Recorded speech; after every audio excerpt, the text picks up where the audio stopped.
Hello friends, welcome to Lucky's world. ఈరోజు నేను కొత్త రెసిపీతో మీ ముందు వచ్చానండి. అదేమిటి అంటే కాజాలండి. కాజా స్వీట్ని చాలా టేస్టీగా అండ్ జ్యూసీగా ఉండే కాజా స్వీట్ని చేసి చూపిస్తున్నానండి. పొరలు పొరలుగా వచ్చేస్తుందండి, అంత ఈజీగా చేస్తున్నాను. ప్రాసెస్లోకి వెళ్ళిపోదాం. ముందుగా ఒక బౌల్ తీసుకొని ఆ బౌల్లో 2 కప్పుల మైదా పిండిని తీసుకున్నానండి.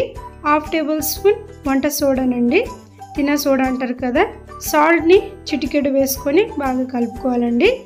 ఇందులో వేడి అంటే గోరువెచ్చగా ఉన్న ఆయిల్ని వేసుకున్నానండి. మీరు డాల్డా అయినా యూస్ చేయవచ్చు. ఇలా బాగా కలుపుకోవాలండి. ఉండలు కాకున్నట్టు ఇలా పిండిని బాగా కలుపుకోవాలి. ఇందులో 1 కప్ వాటర్ని కొన్ని వేసుకొని యాడ్ చేసుకొని మనం కలుపుకోవాలండి. పిండి చపాతీ పిండి ముద్దలాగా కలుపుకోవాలండి. మనం బాగా ప్రెస్ చేస్తూ ఇలా కలుపుకోవాలండి. చూడండి, ఈ మాదిరిగా ఉండాలి. ఇలా పొరలు పొరలుగా రావాలండి. అప్పుడే పిండి టెక్స్చర్ అనేది కరెక్ట్గా ఉంటుంది. మనము పైన ఒక 1/2 టేబుల్ స్పూన్ నెయ్యిని రాసుకొని ఇలా అప్లై చేసుకొని మనము ఒక బౌల్ పెట్టుకొని 10 మినిట్స్ పక్కకు పెట్టుకోవాలండి. నెక్స్ట్ స్టవ్ ఆన్ చేసుకొని ప్యాన్ పెట్టుకొని అందులో పాకం కోసం 1.5 కప్ షుగర్ని వేసుకున్నానండి. మీకు షుగర్ ఎక్కువ కావాలంటే 2 కప్స్ అయినా యాడ్ చేసుకోవచ్చు. నేను 1.5 కప్ షుగర్కి 2.5 కప్ వాటర్ని వేసుకున్నాను. ఇందులో పాకం వచ్చినప్పుడు 1 టేబుల్ స్పూన్ యాలకుల పొడి వేసుకోవాలి. ఈ మాత్రం జిగురు పాకం ఉండాలండి, ఎక్కువ గట్టిగా అవసరం లేదు. లెమన్ జ్యూస్ని యాడ్ చేసుకోవాలండి, ఎందుకంటే లెమన్ జ్యూస్ వేయడం వలన పాకం అనేది గట్టిపడదు. ఇప్పుడు డీప్ ఫ్రై కోసం మనము కడాయిలో ఆయిల్ వేడి అవ్వనివ్వాలి.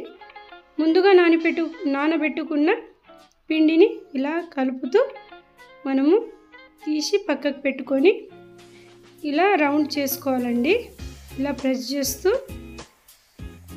మనము దీన్ని సరి చేసుకొని ఒక నైఫ్తో సమానంగా ఒక 5 ముద్దలు అయినవండి. 2 కప్స్ పిండికి నాకు సమానంగా 5 పిండి ముద్దలు అయినవి. ఈ 5 పిండి ముద్దల్ని నేను ఒక్కొక్క ముద్దని తీసుకొని చపాతీ ఏ విధంగా మనం చపాతీ పిండిని చపాతీలాగా చేసుకుంటామో అలా చపాతీ కర్రతో ఇలా చపాతీ లాగా చేసుకోవాలి.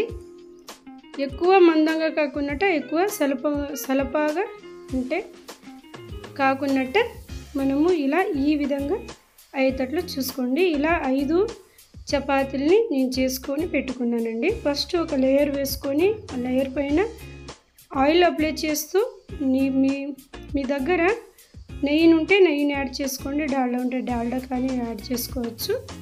అప్లై చేసుకొని పొడి పిండిని చల్లుకుంటూ ఇలా 5 లేయర్స్ అనేది నేను 1 బై 1 ఆయిల్ అప్లై చేసుకుంటూ పొడి పిండిని చల్లుకుంటూ అప్లై చేసుకోవాలండి.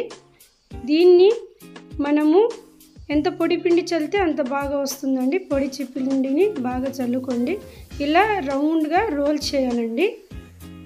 కాస్త చూసుకొని చేయండి. బాగా ఆడాడ చీలికలు వస్తే ఇలా సర్వ్ చేసుకొని రౌండ్ చేసుకోండి. మనకు కాజా షేప్ రావడానికి ఈ మాదిరి చేయాలి. ఇలా అన్నీ సమానంగా మనము కట్ చేసుకోవాలి. కట్ చేసుకున్న తర్వాత ఒక ముద్దని తీసుకొని ఇలా ఒక వేలుతో ప్రెస్ చేస్తూ లైట్గా ప్రెస్ చేయండి. ఎక్కువ ప్రెస్ చేయవద్దు, లేకపోతే పొరలు పొరలుగా ఎక్కువ రావు. ఇలా చేసుకున్న అన్నిటినీ ఆయిల్లో మెల్లిమెల్లిగా విడుస్తూ మనము మంటని మీడియం ఫ్లేమ్లో పెట్టాలండి. లో ఫ్లేమ్ టు మీడియం ఫ్లేమ్లో పెట్టాలండి. ఎందుకంటే మైదా పిండి త్వరగా కుక్ అవ్వదు. అందుకోసమే మనము లో ఫ్లేమ్లో దీన్ని డీప్ ఫ్రై చేసుకోవాలి. అప్పుడే మైదా పిండి అనేది బాగా లోపల వరకు కుక్ అవుతుంది. ఇది గోల్డెన్ బ్రౌన్ వచ్చేంత వరకు బాగా ఫ్రై చేసుకోవాలండి. మనం ఎంత బాగా మనము డీప్ ఫ్రై చేసుకుంటామో, లో ఫ్లేమ్లో చేసుకుంటామో అప్పుడే ఇది బాగా కుక్ అవుతుంది. చూడండి, ఇలా లైట్గా గోల్డెన్ బ్రౌన్ వచ్చేసింది. లైట్గా గోల్డెన్ బ్రౌన్ వచ్చేసిన తర్వాత వేడివేడిగా ఉన్న ఈ కాజాలని గోరువెచ్చని పాకంలో ఇలా వేసుకొని బాగా పాకం పట్టించాలండి.